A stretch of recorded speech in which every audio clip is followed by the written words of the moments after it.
Welcome to the Blue Room. This is your weekly show, coming a little bit later than usual, partly because I had a few issues with technology, but maybe as well just because we've all been putting off talking about this football match on Saturday for as long as possible. But it is here. It is happening tomorrow. Everton are going to Wolves. They are off the relegation zone. There's 2 games left, but it's still really tight and horrible. Joining me now to go through what should be a cathartic experience and hopefully to tell you all why it's going to be all right. Jake Mills is here. Jake, we got beat 3-0 on Sunday, mate. So I had to ask you to come on, didn't I? Yeah. That is the rule. I'm here to play my part. I know it by now. And Paul McFarlane as well. Paul, how are you doing? Yeah, I think you invited me onto the show tonight, Matt, to give you my experience of Everton last day of relegation dramas, haven't you? Anything we can get at this moment in time, I think is fair enough. But we were just saying that actually about how it's a year to the day since the comeback against Crystal Palace, which of course secured our Premier League survival last season. And of course, Downey we would have stayed up even without winning that game anyway. Well, yeah. Let's not talk about that. But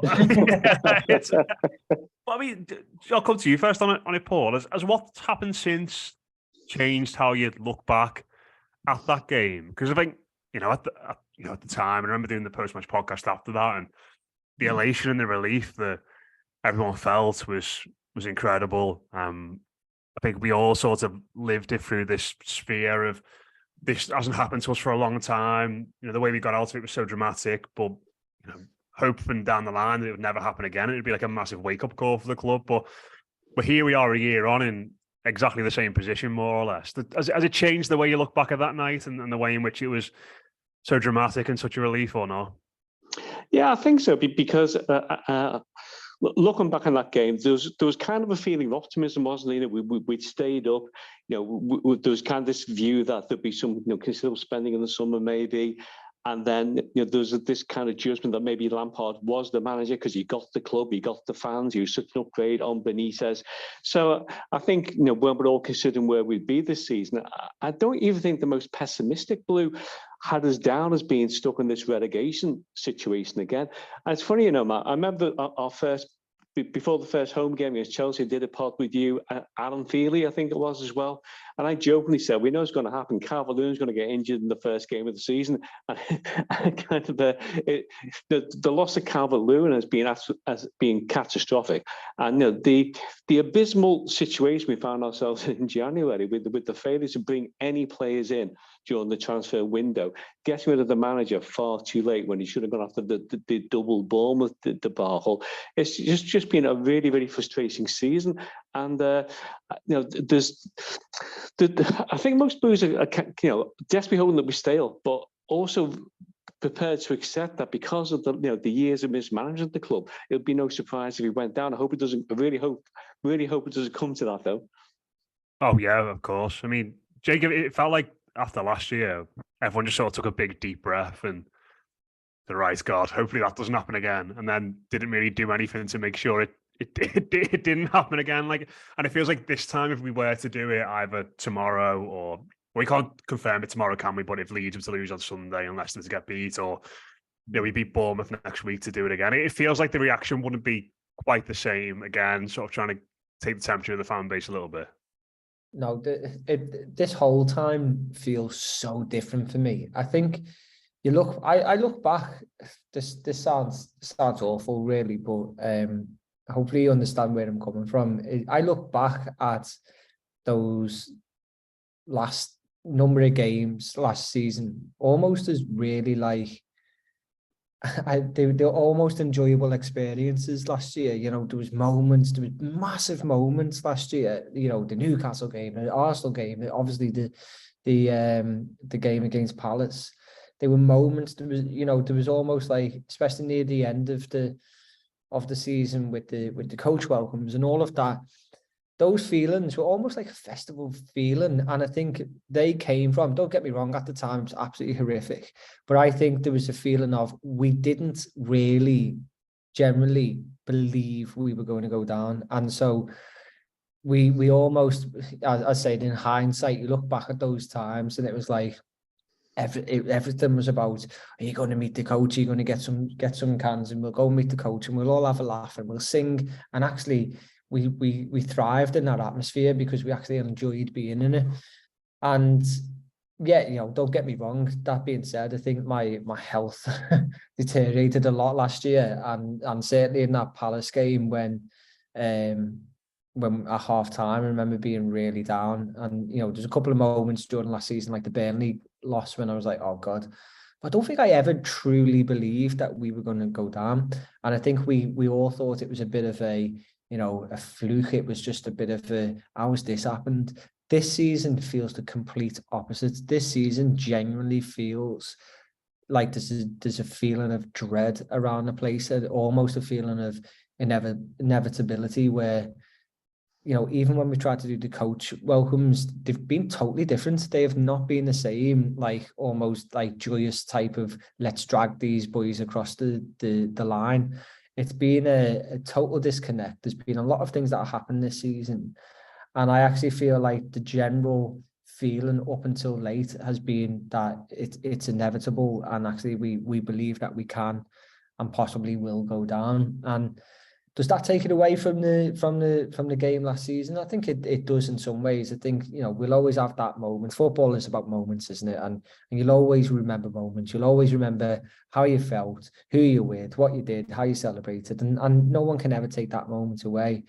But that moment is definitely, the fact that we've had the season that we've had now following that, it does take it away from a out of the blue, can't believe we escaped that type of moment, to actually that was the beginning of the end type of feeling at the moment. And it's a really, don't get me wrong, I know everybody's fixtures. I've known everybody's fixtures for probably the last 8 weeks. I've known absolutely, and yeah, it's just, last season there was optimism. This season just hasn't really felt that. Yeah, I think Les always uses the example of like the 2 relegation battles we had in the 90s, where it was like the first one against Wimbledon, it was like, this is a one-off. And like, that's kind of what last season was like, right? We're here, we shouldn't be here, but we are, and we're going to do all we can. And then the one that came after that, the Coventry one, it was a case of sort of, well, you've been asking for this by the way you've been act as a football club and the decisions you're making. And it's like, well, you've been warned once, and now it's happening again. And like that's kind of what this one feels like, isn't it? A little bit. It is. And what I would add to that is that you don't get a third one. So, yeah. That the third one is not this again. The third one becomes a type of, Southampton type of feel of, it's going to happen. So yeah, hope to God.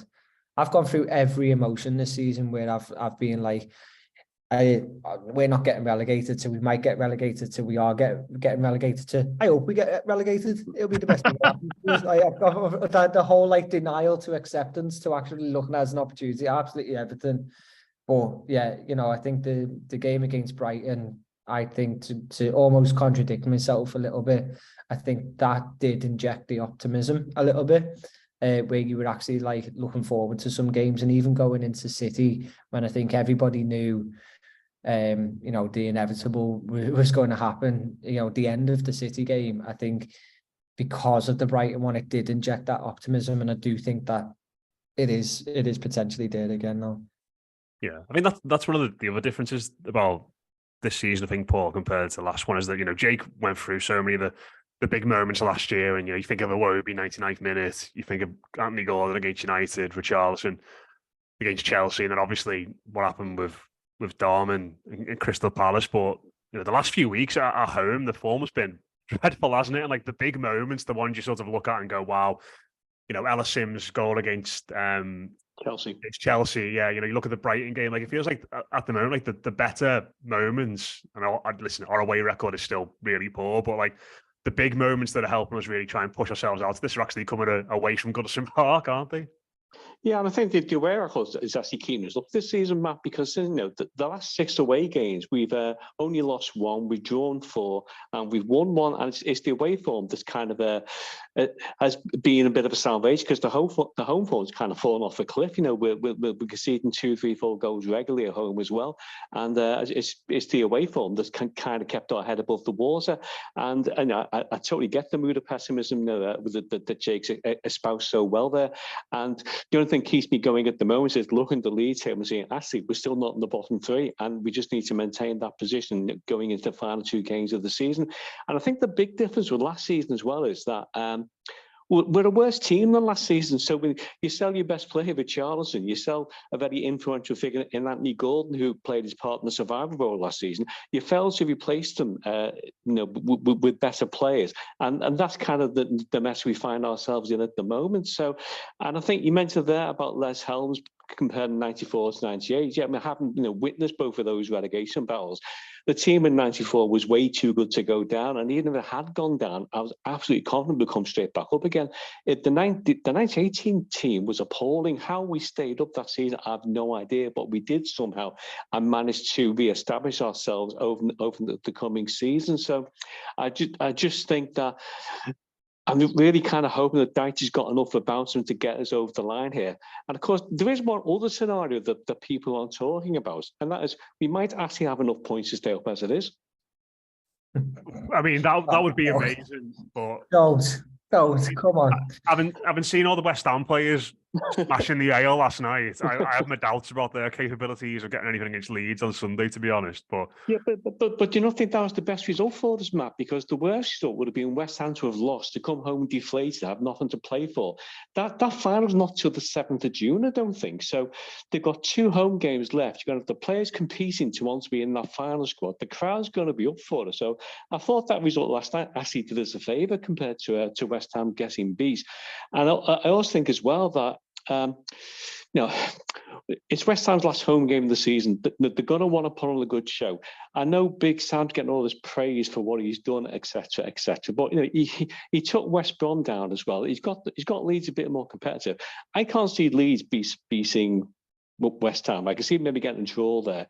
And then are Leeds going to be Tottenham? But Tottenham has still got to play for that European place? I'm not sure. Oh, I don't trust Spurs at all. Like they're probably the team I trust the least out of it. We've got going on. No, do I, Matt? But if they need to win that game to get into Europe, then I'm sure they will do. But all we can do is quite simple, isn't it? We win our last 2 games, we're safe. The maths can't be any simpler, and we'll have a clearer situation where we are after Monday night. Actually, depending on the outcomes of the Leeds results and the Newcastle results, and this may come back to home, but you never know. 32 points might just be enough. I mean, I'd almost be embarrassed to stay up with 32 points. I mean, I'll take it. I'd take it. I wouldn't be embarrassed at all, Matt. I'll take it, but I don't know if I'll still be here by the time that last day comes, to be honest. It wouldn't be good for the nerves, would it, Jake? No, I tell you what, what I would say though, I think I agree about West Ham in the next game, because I think they are on a high. It is that last game at home. But I keep doing that. I keep saying about last game home. But Wolves is their last game at home as well, and it's something that we need to think about. But I'd like to think that following Brighton, the result against City, you can write off in many ways. But the attitude of the players and the fans afterwards. Yeah, this is in our hands. It is in our hands, and sometimes actually the hands that I trust least are ours. But it is in our hands, and you'd like to think that if the team talk is there, isn't it? You go and win away from the crowd, away from the pressure, and actually you can essentially cement your place in the league on Saturday if you wanted to. So. Yeah, who knows? But I do think that we've got to do everything that we can and not really rely on anyone else at this stage.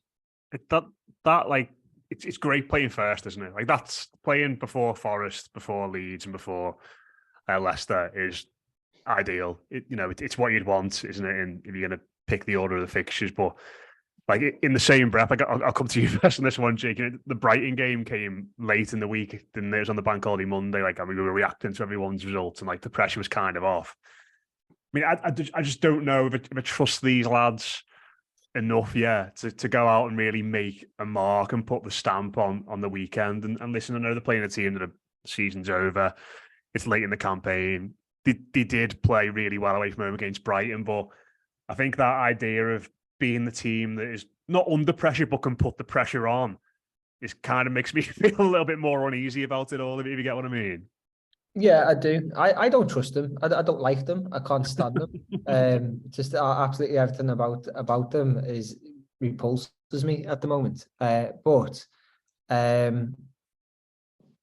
yeah, I actually think they would benefit from being away. I actually think they are going to benefit from being away now and being at home next week. I think if I was to pick an order, I actually think that could benefit them a lot, because playing a game of this level, of this magnitude, at home, I think our nerves would be so shot as a fan base and as a club and a team on the pitch.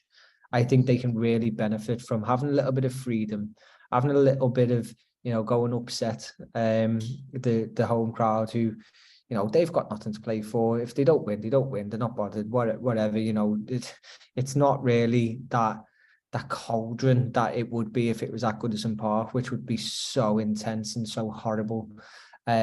So I really, really do hope that they can go away. I'm actually going to Rome tomorrow, and on everybody's behalf, I'm going to go to the Vatican.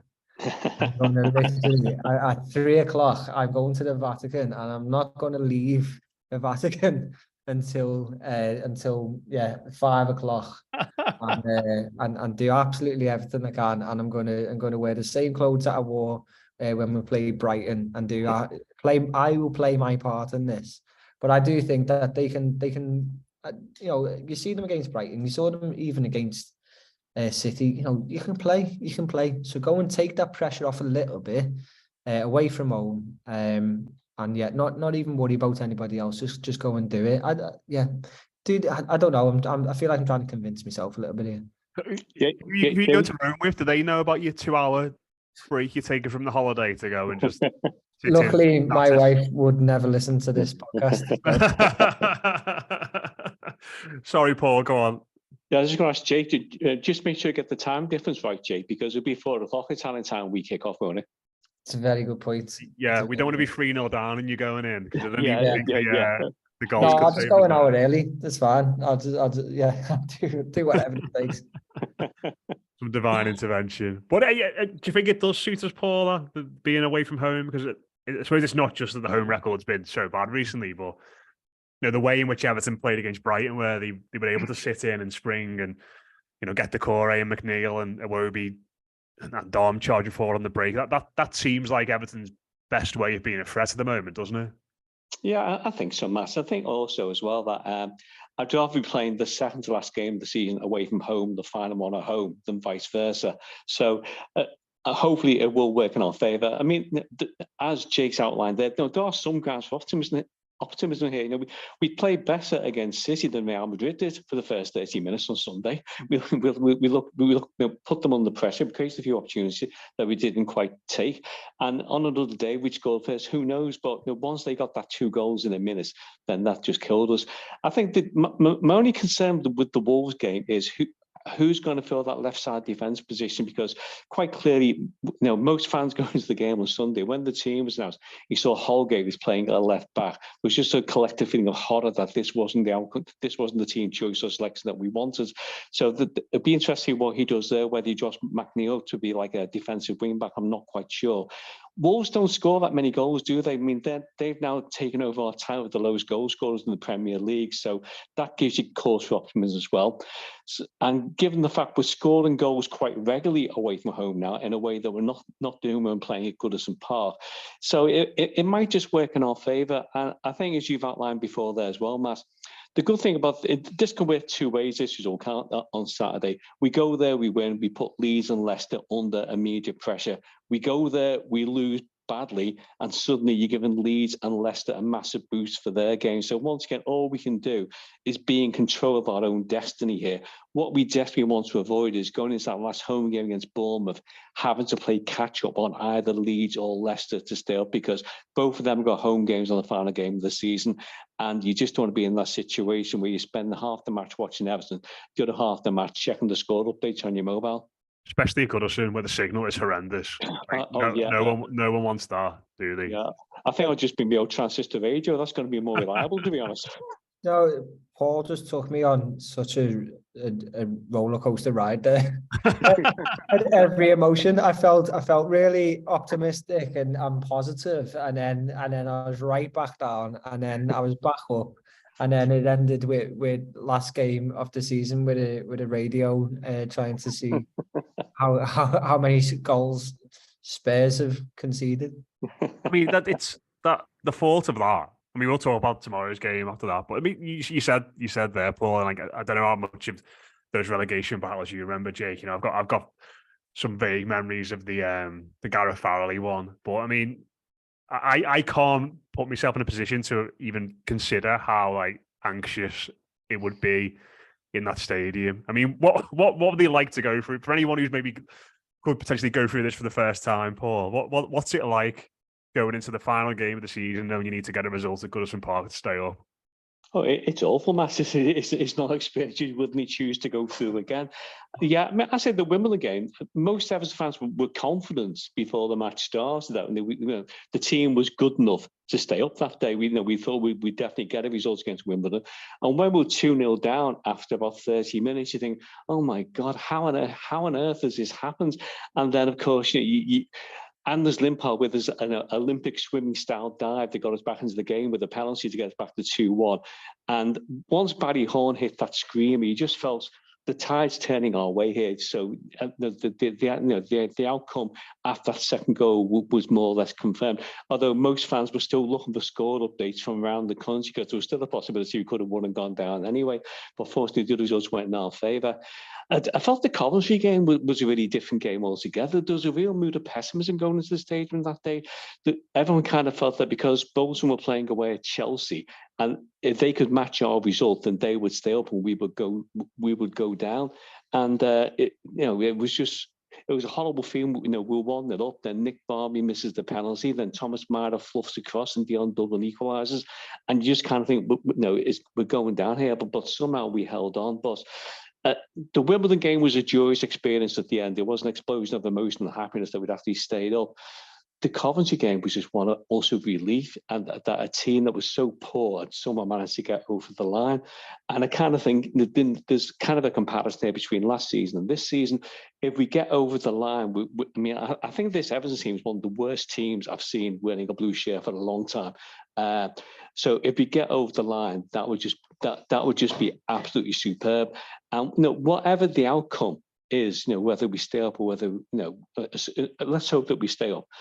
If that is the outcome, what we cannot have is a repeat of this again next season. So whatever the outcome is, as regards to relegation struggle, if we stay up, then there's got to be major change at the club. It's unfair to put such a passionate, loyal fan base through this trauma every season.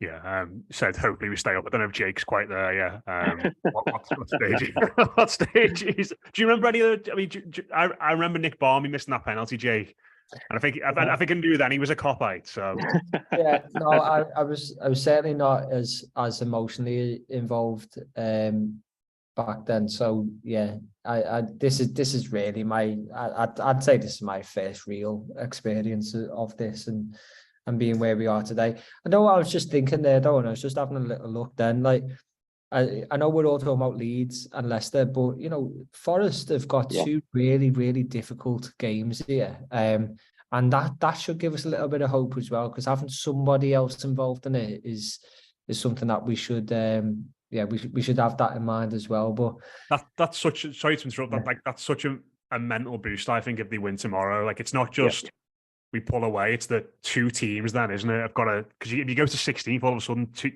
two sides have got to get results who've not got results much at all season. And then you could be looking at it as like, well, maybe we just get there by virtue of the others just losing for the rest of the.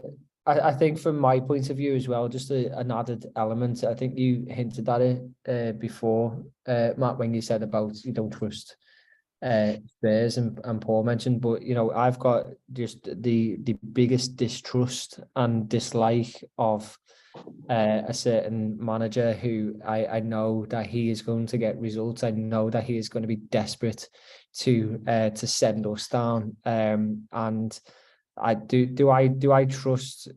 I don't even think I don't even think it's due to teams playing against Leeds. I think it's literally that I think I can't. I know Leeds are bad, but I in every scenario that I think of, I can just picture Sam Allardyce celebrating a win. It knocks me sick. So having Forest in that as well, at least kind of gives that little bit of security that we're not just relying on Sam Allardyce getting beat. Doing what he did when he was Sunderland manager against us, remember? He took his jacket off and was swinging his jacket off, yeah. Well, wasn't a pretty sight, that was it? Ah, dearie me. No, we don't want that. But I mean, Matthew, if you just had a little bit of optimism, to kind of back up with what Jake's saying there as well. Now, Leicester City have only won 1 out of the last 12 games, so that kind of gives they're going to have a massive turnaround in form to change that sequence. Leeds United have gone 7 games without a win now, so I do accept this nightmare scenario of Allardyce celebrating, but I'm not totally convinced they'll win out of the last 2 games. I really hope that doesn't come back on me, but I'm quite confident that they haven't quite got a good enough team to get themselves over the line there. Yeah, this is the downside of us beating Brighton 5-1 because it was great, but now I feel like everybody can beat anybody like by a mad scoreline at this point. If we can go to Brighton and win 5-1 after watching them against Arsenal last weekend, like anything can happen, can't it? In the last few weeks of the season. The one thing that I would say though is go out and bet on Leeds winning and Wolves scoring over 5 goals because Paul's just absolutely completely nailed that on now. Just before we talk about the game tomorrow, I asked people how they coping online. Keith said, not great, not terrible. Maggie said, if I don't think about it, it's not happening. Dave Humphrey said, somewhere between rationale, denial, maths, and sheer bloody panic. Jack said, control controllables, but also ensure you are wearing every look of piece of clothing. That's quite a Dacian phrase, that, isn't it? Control the controllables from Jack there. I like that. And Mike Sullivan said, holding it together about as much as the Roy siblings, one you'll get if you watch Succession. That just don't want our fate taken out of our own hands. But then sometimes I think, seeing it at Everton, maybe that's a good thing. I really don't know. Just want the season to end ASAP. One more from TWS who says, it's the spikes in the consistent chest pain that are the most debilitating. Yeah, I think that's kind of where we all are at the moment. But Jake, onto actual football. Paul hinted out there, no Mikolenko tomorrow, by all accounts. Ruben Vinagre is disappeared off the face of the earth. Ben Godfrey is injured. That is a big problem, isn't it? Left back. And I think he showed a bit of flexibility to go to a back 5, didn't he, against Man City? But that was with Conor Cody, who obviously can't play either. It just feels like whatever decision he makes there, it's going to be one that people look at the team sheet and go, not sure about that. It is. It's a difficult one. I actually, although I was, one of those people who, when you saw the team sheet last week, I think as soon as you saw it, everyone just said Holgate. Like that was the first thing that you said. I could see his logic in that. We'd just beat Brighton 5-1. He didn't want to drop anyone. He didn't want to change too much. He wanted to keep the shape and to keep everybody in the position. And it would have been unfair to drop anybody. And so, he made the decision to put Holgate in that position, and, it kind of worked out how we thought it would. I think he's now got to he's got to accept that he's got to change the shape, and he's got to bring, the right people in, whether you do three at the back, and you bring in, a Michael Keane back in. This is the reality of what our squad is that every time we're talking about somebody else coming in, there's a wince and there's a grimace, because we haven't got a good squad at all. I don't know. I can't call it. Is he going to go to 5? Is that going to, Paul said there, they're not necessarily a goal scoring team, so they need the 5 at the back. And is that going to then mean that you can't have the attacking threat that you need? It's one of them. You've got to win, or have you? I don't know. Is it better not to lose or to win? I don't know. I think if we draw, like it can be taken out of our hands, then, can't it? Like that's the thing. I feel like you've got to go in and try and win the game. But like it's like what you're saying there. Like I think it would make sense in a lot of ways to go to a back 5 and have McNeil playing as a left wing back. But he's been our biggest attacking threat by a mile, hasn't he, the last few weeks? So it's like then all of a sudden you're losing that because he's got to play a little bit more cautiously. Yeah, and you can't afford to do that. So you need to keep your attacking threat. Our attacking threat, without a shadow of a doubt, is McNeil, and it is Dominic Calvert-Lewin as well. So you have to keep them as an attacking threat. So I think he possibly could go a 3 at the back at this stage. Yeah, Paul, what about you? What would you go with? And, I think it's, Jake said Michael Keane coming back in there, but I think I'd be a bit uneasy about having Keane, Tarkowski and Mina as your 3 centre-backs in a back 3. Like, and as much as he was awful last week, I sort of feel like if you're going to play Mason Holgate, you play him in a back 3 on the right-hand side. That's kind of been where he's been at his best. And, like none of these solutions are enviable, are they? No, and I think it's highlighted a real false no recruitment policy, which we talked about all season. The fact that once our regular left back is injured, then there's no one to cover that position. And Ruben Vinagre, we don't hear from the guy for 8 months, and the one time that you need him, you find out he's injured. God knows how he's got injured. He hasn't played enough football to get injured, but that's another story, I suppose. Dwight McNeil at left. As Jake said, it's a really tough call, this, because if I think McNeil played as a defensive left back when we got the 1-1 draw at City back in January and played really well in that role. So the other complication is if Wolves start with Traore on that wing, then you've got a really pacey winger up against our left side defence. I don't think Holgate is the man to cope with pacey wingers. So whether he might be part of a back 3, as you indicated there, Massa, I'm just not sure.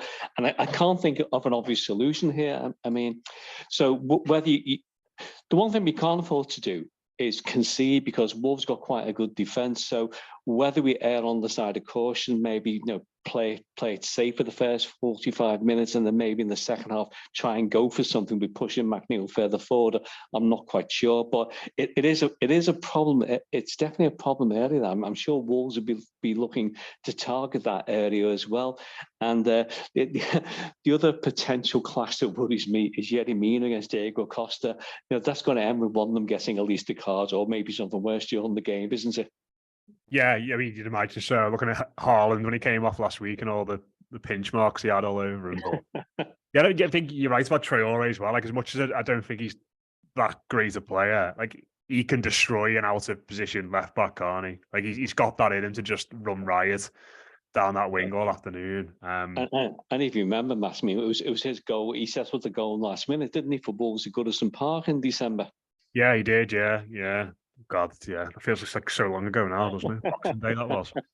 Yeah. The other thing to add in is that I do actually think that Patterson has been really good the last I agree. games, and it'd be a shame for him to have to drop out because we're changing shapes as well. So I don't know, it's difficult, but yeah, I was just thinking there. I thought Patterson was actually one of the man of the matches on against City. I think McNeil was a shining star on in that game, but yeah, I think Patterson has been really good recently. One of them, like, do you look at him and think you're playing well, you're confident, you could move over to the left and do okay, or is that moving too much about then as well? Like it feels like if you do something like that and you change the system, like could you put Iwobi at right wing back and him at left wing back, or the other way around? Like we're in like you've got to do something mad territory, aren't we? Yeah. You are, but what you're in danger of doing is complimenting somebody for doing a good job and then taking them out of that job to put them into Yeah. something else, whether that is Patterson or Iwobi. So, yeah, it's not really an enviable. It's not an enviable position that Sean Dyche is in at the moment, but there's no obvious solution, and actually beyond this game. That just speaks so much volume about actually the position that the club are in. The fact that we've got like a 34-year-old right back who were devastated is can't play says so much about it. And just on that on Vinagre, I think we fall into this trap sometimes as Evertonians, but as football fans, is that we go, well, where's he? Where's he? Where's he? None of us have even seen him play. We don't even know if he's any good. We might put him in, and if he was available and he has an absolute shocker, there's a reason he's not been playing. And so yeah, we can't really hold that one down, but having no other options is scandalous, really. Yeah, he was brought very much of the idea that we were going to play wing backs, wasn't he, in three-man defence. I think he's more of a wing back than a full back, and we bin that off after 2 or 3 games, I think, didn't we? And he's not been given a chance since then. And I suppose the other conundrum, Paul, is at the top end of the pitch. Dyche didn't give much away about Calvert-Lewin in his press conference in the week. He said he was going to train today. I've not seen any of the club's photos or anything, so I don't know if he has been out on the grass doing stuff today, but. I put a poll up on Twitter this morning. We were going to talk about this, saying if there's a good chance that the Calvert-Lewin plays the weekend, but could aggravate an injury and miss Bournemouth, do you take the risk or not? And the overwhelming response was, you take the risk, you get him on the pitch. It feels very much like we're at that point now, aren't we? Where a 60-70% fit Dominic Calvert-Lewin is still by far our best option, even if he can just do an hour. Well, I mean, given the alternative is possibly Neil Maupay, then I played Calvert-Lewin in a cast if it needs to be against Wolves and against Bournemouth. But yeah, he's yeah, he has he has to play against Wolves. There's no question about that. Even if he only plays for 60 minutes or so, he has to play. And I think the bigger question then is, if you manage him in that way, if you have that impact, if you can get us a goal, create something for us. When he comes off, is it Maupay or Sim? And to me, I was bemused by Maupay coming on at the weekend against City, because Sim seemed the obvious replacement for Maupay. And for some reason, I don't think Dyche quite trust him. I'm not quite sure what the rationale is behind that. But yeah, Calvert-Lewin, if he's fit, he has to play. If he's half fit, he has to play. There's only 2 games left of the season. He's got all summer to recover from his injuries. If he can move, if he's mobile, if he can head the ball, then you've just got to get him on the pitch, because in a situation like this, you want your best players on the pitch. And you saw the impact Calvert-Lewin had that week when we went to Leicester and drew 2 each. We went to Bournemouth and won 5-1. Those 4 points could be the difference at the end of the season that might just keep us up. And Calvert-Lewin was crucial in both of those 2 games. So even if he doesn't last the full match, even if he plays 60 minutes both games, you've got to start with Calvert-Lewin. And I think both me and Jake mentioned that when we went to the City game on Sunday, once you saw Holgate was playing, this collective despair came over most Blues. I think once again at the Wolves game, if Calvert-Lewin is not playing, it just puts a bit of a dark cloud on the hopes and enthusiasm for the match. And even if he's only fit enough for 45 minutes, put him on and start him. Mm-hmm. Yeah, Jake, you nodding along there, mate. I feel like we're in no tomorrow territory now, aren't we? It's literally drag yourself onto the pitch territory now. As Paul said there, there's 2 games to go. I don't care if you don't run. You get on the pitch and you're there and you do anything that you can. If you're able to head it down, if the ball comes off your arse, whatever it is, you just be on there and do anything that you can. And it's not like dismissing the lads' health and fitness, but put yourself whatever you can through now. There's 2 games. You've just got to. We're gonna do it, do you reckon? Kind of fancied us all week, but I'm wavering a bit now. Jake, what do you reckon? I think we're going to do it. I do. I think we can go in there with a little bit of confidence, knowing that it is in our hands, but not in the we've got to win. I think what I would say is that we've been looking for a player who can help drag us across the line. All season we've looked for that, like a Richarlison type of player. And I cannot believe I'm saying it from where we were earlier the season, but I think we've got a player in Dwight McNeil he'll take the game and he'll run at the defenders and he can score. He showed us that he can score from tight angles, and anyways, he's in probably the form of his life at the moment. And I actually think that with that, is there any other players on the pitch who are in that level of confidence, the form of the life, who want the ball, want to run and want to hit it? I think he could possibly be the difference. Paul, how about you? Yeah, I agree totally with what Jake said there. And I'll just add to the McNeil scenario. I think Decore is going to be massively a massive influence in the game on Saturday as well, with his ability to break and get forward. And he's actually scored a few goals as well. So you kind of hope that McNeil and Decore, with their pace, can create a few problems for Wolves' defence. Yeah, and you're right, Jake. McNeil's been a revelation since Dyche survived, and just makes you wonder why Lampard never quite developed in the way his game's improved so beyond recognition under Sean Dyche. I'm cautiously optimistic we're going to get something here.